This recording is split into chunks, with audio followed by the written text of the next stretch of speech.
Mark 1:21 through 28. And they went into Capernaum, and immediately on the Sabbath he entered the synagogue and was teaching. And they were astonished at his teaching, for he taught them as one who had authority and not as the scribes. And immediately there was in their synagogue a man with an unclean spirit, and he cried out, "What have you to do with us, Jesus of Nazareth? Have you come to destroy us? I know who you are, the Holy One of God." But Jesus rebuked him, saying, "Be silent and come out of him." And the unclean spirit, convulsing him and crying out with a loud voice, came out of him. And they were all amazed, so that they questioned among themselves, saying, "What is this? A new teaching with authority. He commanded even the unclean spirits, and they obey him." And at once his fame spread everywhere throughout all the surrounding region of Galilee. Amen. You can be seated. Well, good morning again, church. It's good to see you this morning. We are going to be in our final 2 weeks of our series on spiritual warfare.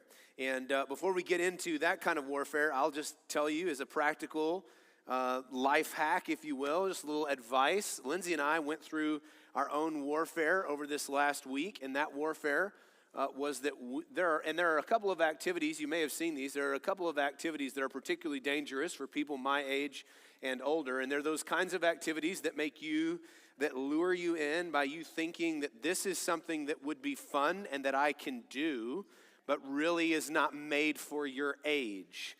And one of those is called a trampoline park. If you ever see one of those, if you are my age or older, then you need to just go, I'm going to watch you have fun. Just a little word of advice. But there's another one that snuck up on us this last week. We were visiting my parents in the Dallas-Fort Worth area, and there's a place at Lake Grapevine called what is it called? Woe Zone. It's a water obstacle course, and it got me. I said, that would be fun.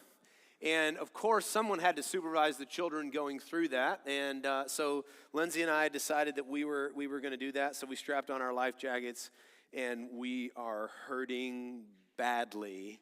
There was lots of falling. Some of it like the awkward slow motion falling and limbs bending in ways they should not bend. And all the while the kids are having a great time, and Lindsay and I are just being pulled off the battlefield. So we are barely making it this morning.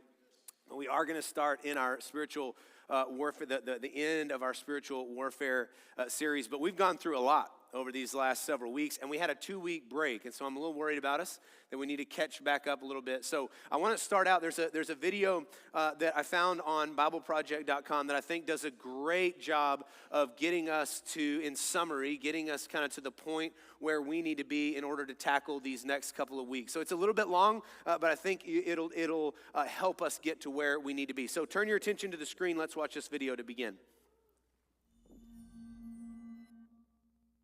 So we've been learning about spiritual beings in the Bible, and I still have a lot of questions about the bad ones. Well, great. Let's talk about the Satan and demons in the story of the Bible. So let's start in the beginning. In Genesis 1, God creates a beautiful, ordered reality out of darkness and disorder so that life can flourish. He appoints humans as his representatives to rule over all of it, and 7 times God calls it good. Yeah, I experience that kind of goodness often in the world, in things like beauty and truth, love and generosity. But in Genesis 3, we meet a creature who's in a state of rebellion against his creator. We're not told yet why or how he rebels, but he's on a mission to ruin God's good world for other creatures. This thing is trouble. Yeah, this creature is the Bible's first portrait of evil. It distorts what God has purposed for good, ruining and dragging creation back into darkness and disorder. So the humans join the spiritual rebel, which leads them back into chaos and death. And from this point on, the human rebellion is interwoven with a spiritual rebellion. And the biblical story shows how this happens over and over again. Okay, but wait, we're getting all this from a slithering snake? Well, there are clues in the story that it's more than just a snake. Remember, Eden is a high place where the earth and its creatures overlap with heaven and its creatures. So this snake could be a spiritual being. Well, Genesis 3 points in that direction, and then later biblical authors fill in the picture. Like when the prophet Isaiah has a vision of God's heavenly throne room, he's surrounded and being praised by the spiritual beings. Yeah, these are the cherubim around God's throne. But when Isaiah sees these creatures, he describes them as seraphim, which in Hebrew means snake. So the snake is like a former staff member in God's throne room. So why is he talking to the humans? Well, the prophet Ezekiel understood this figure as a spiritual rebel who didn't want to live under God's wisdom and authority. He wanted to be God. All right, that's the same temptation the snake puts before Adam and Eve. Exactly. He says they could rule the world like God, but by their own wisdom. So they're all kicked out of the garden. Yeah, God says this rebel will now crawl on its belly. Where does it go after this? Well, the biblical authors offer subtle clues where this being is at work behind the scenes, animating division and hatred between humans. They also use a variety of images to describe this being. It's a snake, or a sea dragon, or a dark desert creature, or the king of death in the grave. He's also given many titles, like Tempter, or the Evil One, or the Devil, which in Greek means the slanderer. But his name is Satan, right? Actually, no. Satan is not a name. It's another one of these titles, which is why in Hebrew it has the word the in front of it. The Satan means the adversary, because he isn't for anything, rather he's anti-everything, working through lies to drag us back into darkness and disorder. That's intense. Now, what about these other spiritual rebels in the Bible called demons? What are they all about? Okay, so remember the concept of God's heavenly staff team, the divine council, or the sons of God. In the Hebrew scriptures, we're told that some of these rebelled too. When did that happen? Multiple times, actually. After the snake comes the rebellion of the sons of God in Genesis 6. Oh, right, the Nephilim. These are probably the strangest characters in the whole Bible. Well, strange from your point of view, but ancient readers knew exactly what was going on. The ancient kingdoms around Israel claimed to be founded and protected by giant warrior kings who were part human, part God, and filled with divine wisdom. I see. So the biblical authors are saying, hey, those warrior kings, they shouldn't be honored. Right.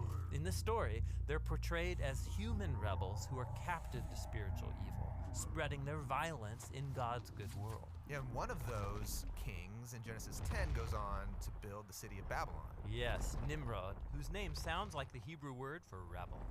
And his kingdom leads to the next rebellion, where humans exalt themselves in Babylon. But God scatters that rebellion.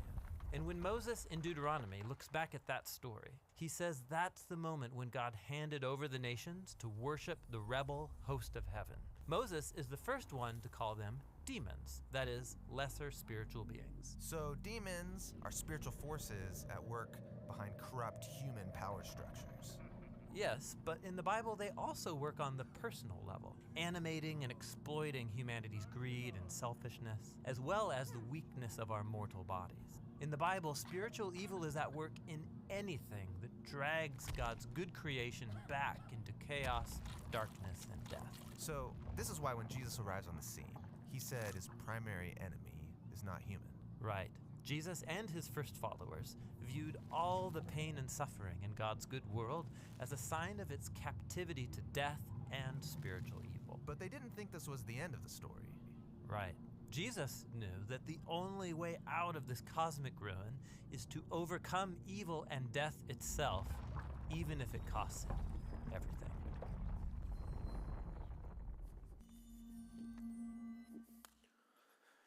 So hopefully, as you can tell, if this is your first time with us, we've been through a lot of stuff. There's been a lot there, and I would encourage you to go back and listen to those podcasts just to help get you caught up. But if we're honest, if when we get to the close of the Old Testament, the story looks pretty grim. And we've talked about this on multiple occasions. Israel is scattered in exile, having been idolatrous.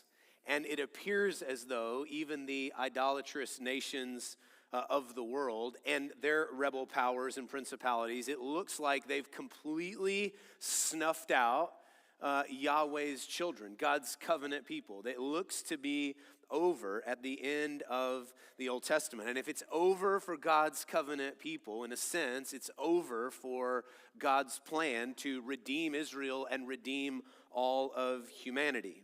But in the backdrop, there's this strange thing that's been happening throughout the Old Testament, which is this prophetic promise of a faithful Messiah who will be righteous where Israel failed, who will gain victory over Israel's enemies, who's going to reestablish Israel, reestablish and restore worship, and reclaim the nations of the world for Yahweh. That promise has been in the backdrop, but if we're looking on the surface, the reality is all we've seen is devolving into more chaos and despair and destruction. And so how is this going to change? What is going to happen to set things on a different course? And I want to take you to the book of Isaiah. Now, the video there mentioned Isaiah chapter 6.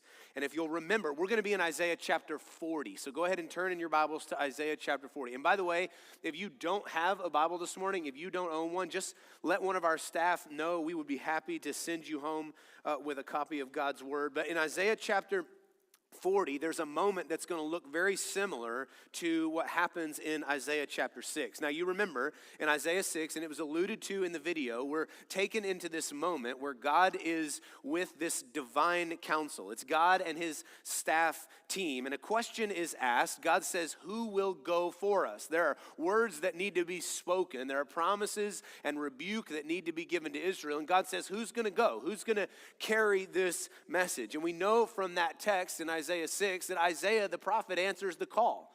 And what does he say? It's a famous passage in Isaiah 6:8 where he says, "Here I am, send me.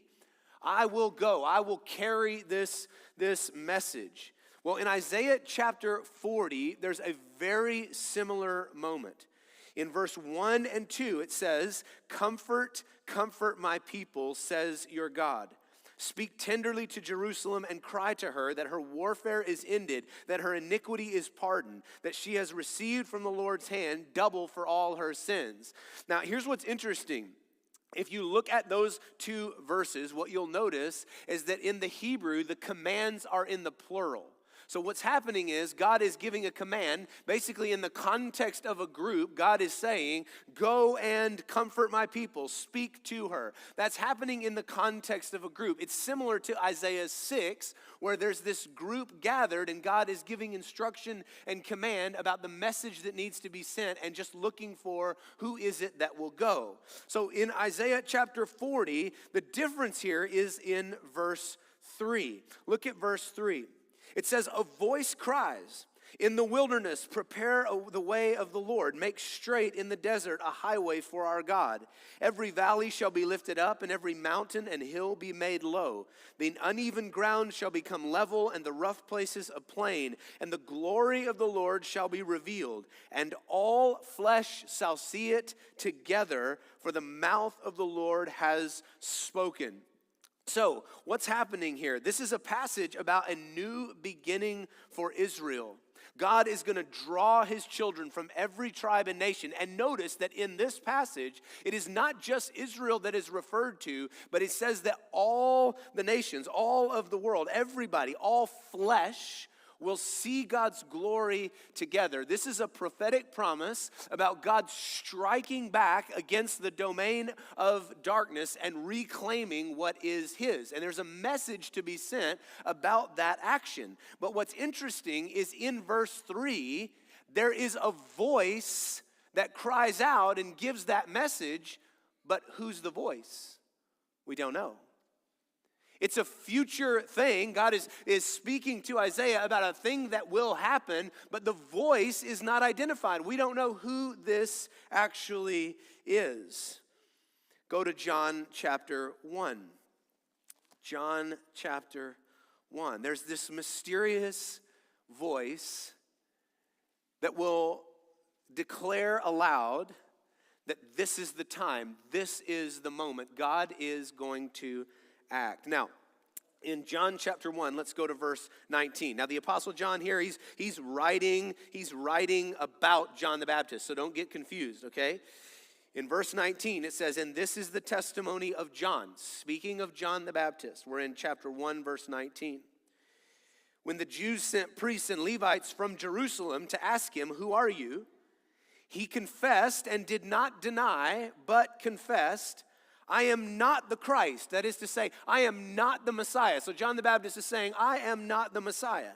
And they asked him, "What then? Are you Elijah?" He said, "I'm not." "Are you the prophet?" He said, "No." And so they said to him, "Who are you? We've got to give an answer to those who sent us." Look at what John the Baptist says in verse 23. He said, "I am the voice of the one crying out in the wilderness, 'Make straight the way of the Lord,' as the prophet Isaiah said." So what is John the Baptist saying? John the Baptist is saying in Isaiah 40 verse 3, where there was that unknown voice that was delivering this message that God is about to act, that the redemption of Israel and the nations of the world is at hand. There was a voice that was called to announce that message. John the Baptist says, "I'm the voice. I'm the one crying out. I'm the one that said, I will go." John is connecting himself to Isaiah chapter 40. And so when you put Isaiah chapter 40 and John 1 together, what you realize is that in Isaiah 40, God and his staff team God is giving commands for a plan to launch a military strike on the forces of evil. And at the beginning of that strike is an announcement that this is the moment. Make way, clear the path. The God and his kingdom are arriving on the scene. That's the beginning, and it's an announcement. And John the Baptist says, "I'm the one carrying that message. I'm the one that has been called to bring voice to the announcement of Yahweh's arrival." Now, go to the book of Mark. By the way, we're going to be jumping around all over the place. Today's going to be a lot of summary and a lot of jumping around. So just hang in there with me. So right after, and I'm using the book of Mark. I've told you this before. The book of Mark is, and shout out to John James, the book of Mark is like a comic book.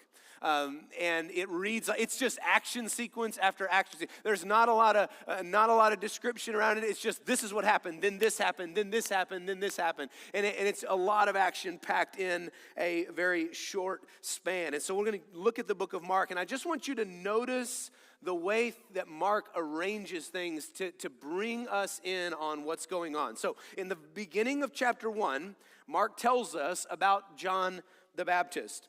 In verse 9, he says that Jesus came from Nazareth of Galilee to be baptized by John into the Jordan. So this is John who said, "Prepare the way of the Lord. He is arriving. God is striking. He is here. The kingdom has arrived." And so Jesus then shows up, because John is not the Messiah, but Jesus is. Jesus shows up and is baptized. Jesus goes into the water. He goes into the water. He emerges out of the water. And look at verse 12. It says the Spirit immediately drove him out into the wilderness. So again, let's just do some summary here. Jesus comes and goes into the water, out of the water, and into the wilderness. Bible scholars, that ought to be a familiar pattern to you. Where is that pattern? It's in the book of Exodus. Who else goes through the water and into the wilderness? The children of Israel. But what happens to the children of Israel, God's covenant people, as they are rescued out of Egypt? They go through the water and they are delivered into the wilderness, where they face temptation for false worship. They face temptation to worship false gods, and what happens to them in the wilderness? They worship those false gods and fail Yahweh. And they fail over and over and over and over again, and that's that downward spiral that we talked about. But the Messiah, Israel's representative, God said would be faithful where Israel failed. As Israel's representative, the Messiah would be faithful where Israel failed. So the Messiah shows up on the scene after John declares, "This is the moment, the kingdom of God has arrived." The Messiah shows up, faithfully goes into the water, faithfully goes into the wilderness, and who does he meet there? Bible scholars, who does he meet there? Or just anyone who knows? I'll take anyone who has an answer. There you go. He meets the devil. He meets the devil, who offers to Jesus the same temptation that he offered to Adam and Eve. Remember, the Messiah is going to be righteous where humanity has over and over failed. And it's essentially, packaged differently, but essentially the same thing. Don't you want to step outside of what God has asked of you and be more than what God has given? You can have kingdoms. You can not be hungry. You can, right? It's an assortment of power tests to Jesus. But Jesus goes into the wilderness and overcomes the devil.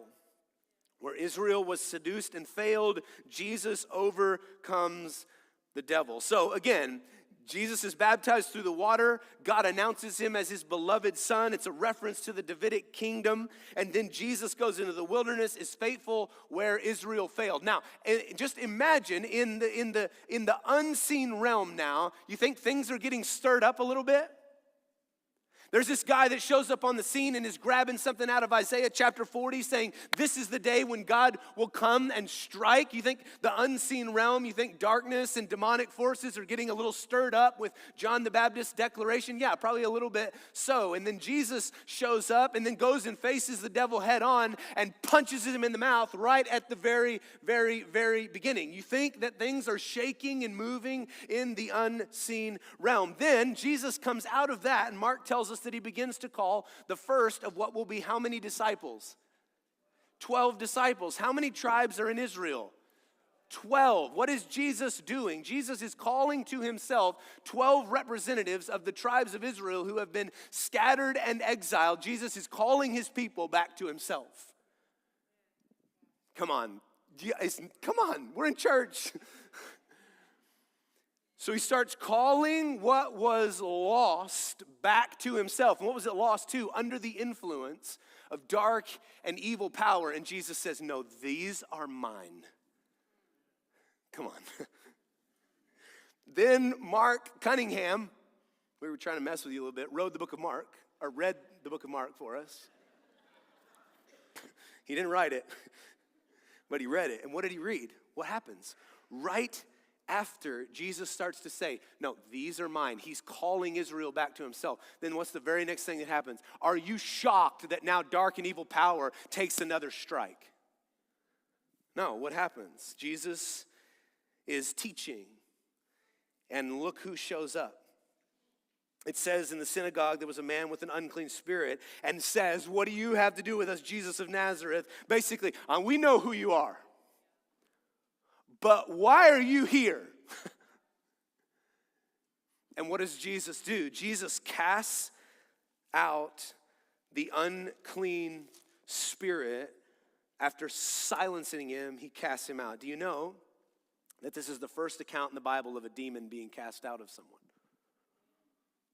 So are you reading this with me? Announcement that God's going to strike. Jesus goes into the water and into the wilderness, punches Satan in the mouth, comes out, calls the 12 to himself, and then comes and says, by the way, also over other demonic power, I have authority. Cast somebody out, right? Cast them out of some. So what we're reading is a fight. But we don't read it like that. We're just reading. We're just happy Bible readers. It's a fight. Mark is literally laying out for us in the first chapter, action sequence after action sequence of Jesus coming and head on punching dark and evil powers in the mouth. I feel like my middle school football days are like coming up in me right now. He keeps saying, hit him in the mouth, hit him in the mouth. I'm like, whoa, Coach McPherson, weird, okay. Sorry. The next thing in Luke chapter 10, Jesus sends out 70 disciples. Now here's what's wild about this. Jesus sends out 70 disciples and he gives them authority over dark and evil power, right? You remember the story? 70 is the same number as the nations that were dispersed in Genesis chapter 10. Say, whoa. Yeah. So Jesus sends 70 out. It's the same number of the nations that were dispersed at Babel in Genesis chapter 10. And Jesus sends 70 out with authority over dark and evil power. And what happens when they return? What do they return and report? They go, whoa, even the demons were subject to us. Jesus is like, I know. That's how this is going to go, right? The point is that Jesus is here to reclaim Israel and the nations of the world. And if you're reading the beginning of the Gospels, I want to quote my friend Bill Plunkett. What you should read is game on, right? That's the way that it reads. And if you continue to read through the Gospels, what you're going to notice is kind of from that point, there are dust-ups and skirmishes with evil all throughout. And the thing that you're going to notice, if you just read all the Gospels, is that as Jesus moves towards the cross, those skirmishes with evil get more and more and more frequent and more intense. What you should notice as you read it as one long continuous story is that there is a gathering happening. That there is more frequent interaction with evil. There is more intensity in that interaction. And it appears as if, and you should catch this as we read, and often we just miss it, we're not thinking about things in the right way, is that it appears that this confrontation is escalating, because it is. It is absolutely escalating. And throughout the Gospels, the other thing that's happening in the backdrop is that Jesus' disciples are becoming more and more and more clear on who Jesus is. It comes to a climax at this point in Matthew chapter 16. I'm not going to read all of this, but we know what Jesus says. Jesus says to his disciples, who do people say that I am? Who do you say that I am? And there's these different answers that are given, but Peter has this brilliant answer. He says, you are the Christ. He says, you're the Messiah, the Son of the living God. And Jesus says, blessed are you, Simon Bar-Jonah, for flesh and blood didn't reveal that to you, but my Father who is in heaven. Now watch what he tells Peter. And I tell you, Peter, on this rock I will build my church. Now watch this. And the gates of hell will not prevail against it. Jesus is speaking of a future reality of a church that will interact in a world where the gates of hell have been overthrown. And that reality is connected to who Jesus is.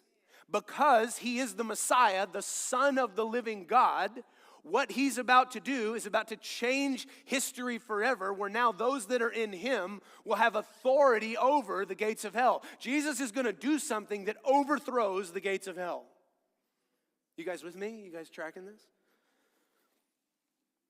Now, the other thing that you'll notice through the Gospels is that Jesus' identity is understood in varying ways by different people. But even though his identity is understood, the plan for how he will overthrow darkness, the plan for how it's going to happen, that is not understood. And over we see confusion. In fact, Peter, right after this brilliant moment saying, you are the Christ, the Son of the living God, Jesus then says, okay, here's how it's going to work. I'm going to give myself. He speaks to them about his crucifixion, and Peter goes, no, don't do that. That's not the plan. To which Jesus says, get behind me, Satan. Because Peter, speaking in the flesh, gave opportunity for the devil to go, don't do that. Don't give yourself, Son of Man. Don't do that. Do what you want to do. Sound familiar? Anybody ever heard that in their head? Don't do that. Don't be obedient. Do what you want to do. So Jesus says, get behind me, Satan. The point is that even though Jesus, as the Messiah, the Son of the living God, is becoming more and more and more clear, and you see that escalating through the Gospels, how this is going to work is not more and more clear. That part is not understood. And so as we're moving towards the cross, these clashes with evil are happening more and more frequently, and yet we're still not understanding how is this all going to work. And so, all four Gospels lead us through conflict after conflict after conflict, ultimately bringing us to the ultimate conflict, which is what? The cross. Now, I just want to tell you that for us, we get it. Why? Because we read after the Gospels. And we read the writers who, after having observed the events of Jesus, are looking back and they're going, and his resurrection, they're going, oh. And so we think that as it's happening, that everybody's going, oh yeah, totally, Son of Man, give yourself on a cross and raise 3 days later, that's how it's all gonna work. And I wanna just tell you that in real time, nobody understood that. Even though Jesus had been telegraphing it, nobody could get their head around the fact that the Messiah, the victorious one, the one that was going to rid Israel of her enemies, was also this suffering servant, that those two went together, that he was going to give himself and be raised 3 days later as an act of victory. Nobody was putting those things together. And so as this climactic fight rushes to its climactic point, Jesus being arrested and betrayed is a strange moment. For those that were living it in real time, it was a dreadful and strange moment and meant the loss of hope.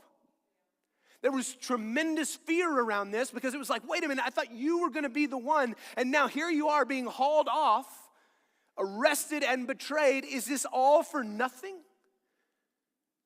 That's what would have been going through the hearts and minds of those that were following Jesus in real time. And so at the cross, here's what we see. And I'm doing a lot of summary. You guys forgive me. We got to get to a point where we can slow down here and think. But at the cross, what you see is the convergence of several key factors. Number one, who is it that ultimately puts Jesus into the hands of the Roman authorities? Who is it? It's the Jewish leaders. It's his own people. His own people betray him to Rome. That's one factor. Deeper than that, cutting a little deeper than that, is his own people, who were also his disciples, are scattered and afraid and abandon him. So Jesus is betrayed and abandoned, and now he's also in the hands of the world's greatest power, Rome. And you need to pay attention to all three of those factors, because all three of those entities have colluded with darkness. This is supposed to read as the climactic triumph of darkness over the Messiah. That's what it felt like. That's what it looked like. This is the one that we had so much hope in, and yet darkness has had its way in that our own people have betrayed him. Rome now, the power and authority of the world, representing the power of the nation's gods, has now captured him, and his own that are closest to him have abandoned him. What does that look like? It looks like darkness has snuffed out yet again God's attempt to rescue his people.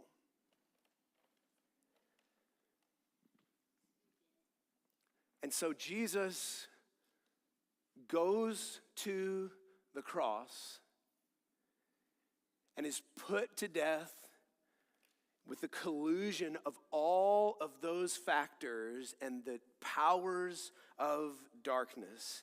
And what we're reading is, what's happening on the cross is that everything that the powers of darkness has is being unleashed on Jesus in that moment. Did you see at the end of the video where Jesus is standing and all of a sudden and darkness just comes over the top of him? That's what's happening at the cross. And in real time, in the moment, that very much feels like a loss. The one in which we had so much hope has now been completely overcome. All of hell has literally been unleashed on Jesus, and the end result is that hell has had its way, and he has been nailed to a tree, and it's over.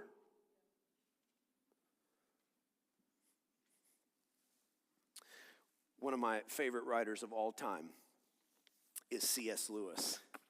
And one of my favorite book series of all time is the Chronicles of Narnia. And in The Lion and the Witch and the Wardrobe, C.S. Lewis portrays this moment. And I'm going to read a part of the book to you. You guys good for some story time? One of the characters early, if you're not familiar, then get familiar this weekend. But one of the characters is Edmund. And Edmund gets himself in all sorts of trouble, but ultimately Edmund betrays Aslan, who's the Jesus figure in the story. He's the lion. And Edmund betrays Aslan. Edmund betrays his family. He betrays all those that are good, and he's captured and deceived by the White Witch. Well, Aslan gives himself, surrenders, makes a deal with the witch, essentially saying, I will give my life for the life of the traitor. Come on, that got me. He says, I'm going to give my life for the life of the traitor. And so there's an agreement, there's an exchange that's going to be made. And so late in the night, Aslan, everybody else is asleep, Aslan quietly wakes and walks out of the camp. Nobody really notices except for Lucy and Susan, these two little girls who walk with him as he goes. And they don't understand what he's doing as he walks alone. He's somber. He's focused, but he spends his time with them. And then he gets to a point where he tells them, I've got to go further. You have to stay here. What I've got to do alone. And so he goes alone, and he goes and gives himself to the White Witch. They meet at this place called the Stone Table, and he gives himself to the White Witch. And here's what happens. I want to read this to you. I'm going to do my best, friends, to do story time. Lindsay does it at our house a lot. I might not be the best reader. Muzzle him, said the witch. And even now, as they worked about his face, putting on the muzzle, one bite from his jaws would have cost 2 or 3 of them their hands, but he never moved. And this seemed to enrage all that rabble. I forgot to tell you that with the White Witch, all of the forces of darkness are with her. And it seemed to enrage all that rabble. Everyone was at him now. Those who had been afraid to come near him, even after he was bound, began to find their courage. And for a few minutes, the 2 girls could not even see him. So thickly was he surrounded by the whole crowd of creatures, kicking him, hitting him, spitting on him, jeering at him.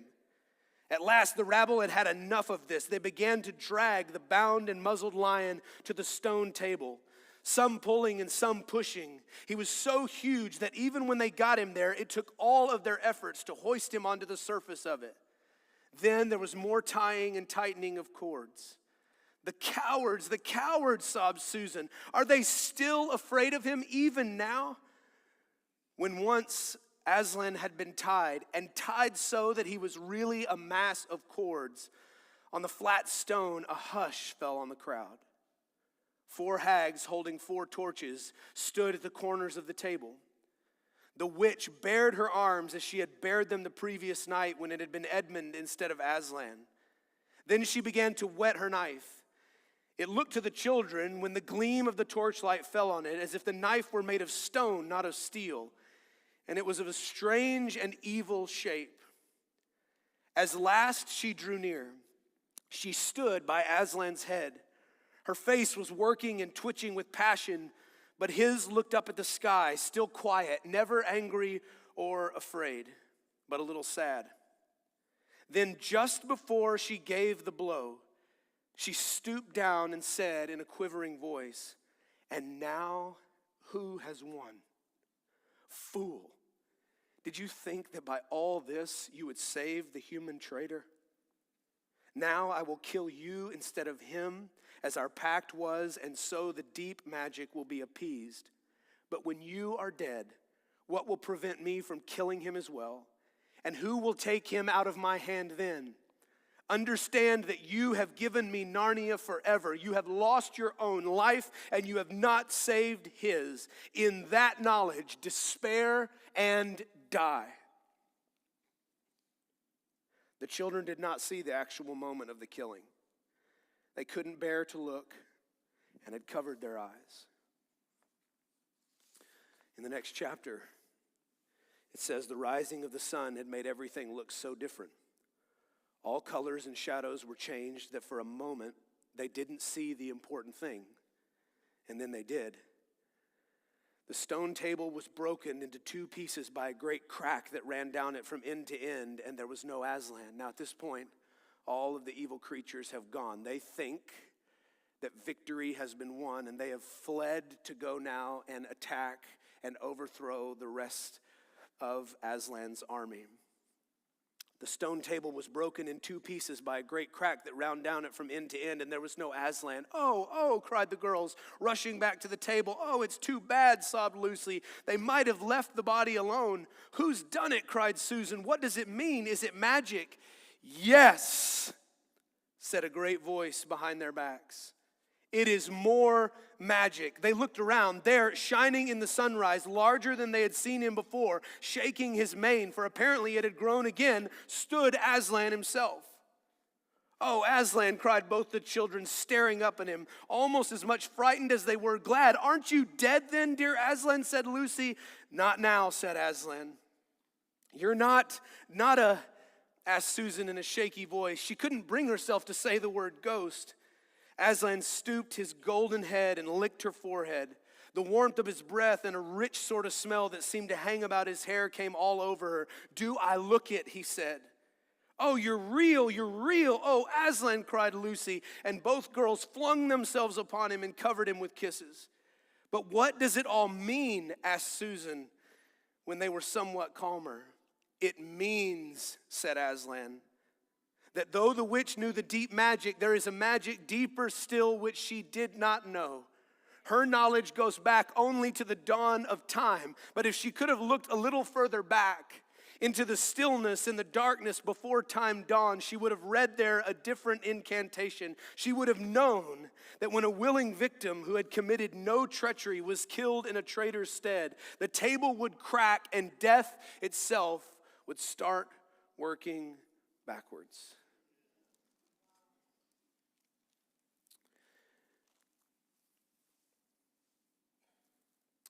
As they went out, they found a man of Cyrene, Simon by name.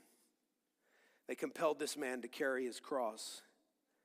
And when they came to a place called Golgotha, which means place of a skull, they offered him wine to drink mixed with gall. But when he tasted it, he would not drink it.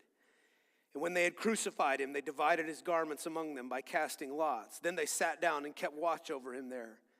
And over his head they put the charge against him, which read, "This is Jesus, King of the Jews." Then 2 robbers were crucified with him, one on the right and one on the left. And those who passed by derided him, wagging their heads and saying, "You who would destroy the temple and rebuild it in 3 days, save yourself. If you're the Son of God, come down from the cross." So also the chief priests with the scribes and elders mocked him, saying, "He saved others, but he can't save himself. He's the King of Israel. Let him now come down from the cross and we'll believe in him. He trusts in God. Let God deliver him now if he desires him, for he said, 'I am the Son of God.'" And the robbers who were crucified with him also reviled him in the same way. Now from the 6th hour there was darkness all over the land until the 9th hour. And about the 9th hour Jesus cried out with a loud voice, saying, "Eli, Eli, lama sabachthani," that is, my God, why have you forsaken me?" And some of the bystanders hearing it said, "This man is calling Elijah." And one of them at once took a sponge and filled it with sour wine and put it on a reed and gave it to him to drink. But the others said, "Wait, let us see whether Elijah will come to save him." And Jesus cried out again with a loud voice and yielded up his spirit. And behold, the curtain of the temple was torn in two from top to bottom, and the earth shook and the rocks split. The tombs also were opened. And many bodies of the saints who had fallen asleep were raised, and coming out of the tombs after his resurrection, they went up into the holy city and appeared to many. When the centurion and those who were with him, keeping watch over Jesus, saw the earthquake and what took place, they were filled with awe and said, "Truly this was the Son of God." So underneath what looked like at the cross, a decisive victory for evil and a snuffing out of God's plan, is actually the deeper reality of perfect love, which was activated in the sacrificial death of the Lamb who Scripture says was slain before the foundations of the world. And on the 3rd day, the Son, the risen Son, emerges from the grave, having defeated the powers of darkness with self-sacrificial love and inaugurated a new exodus for the nations of the world who had been held captive and enslaved to sin and death and evil. Kids, we put a cross in your bag because a cross is the place where used to we would look as a place of death The cross in the time of Jesus was a place of absolute agony and torture and death. But that which evil thought it had won was no victory at all. And that which was a symbol of death is now a symbol of victory and life.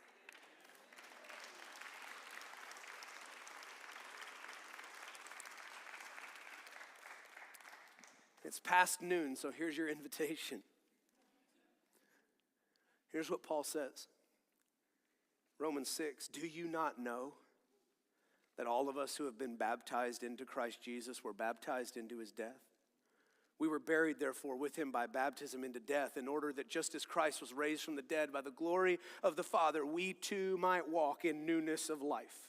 For if we've been united with him in a death like his, we shall certainly be united with him in a resurrection like his. We know that our old self was crucified with him in order that the body of sin might be brought to nothing, so that we would no longer be enslaved to sin. For one who has died has been set free from sin. Listen, church, what Jesus did on the cross and in his resurrection permanently overthrew the powers of sin and death and evil and the grave. And every single one of us that joins ourselves by faith to the Messiah, by grace, receives the gift of life. And we participate in that victory. Evil and sin and death and the grave have no power over you and me, because we belong to him.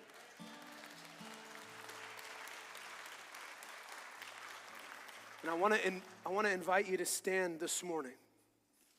And I want to just tell you that offer for life is available to every single one of us in this room. What Jesus has done is not just do something so that you could go to heaven someday. He has overthrown the powers that have held you captive to the worship of self, so that you might have life in him.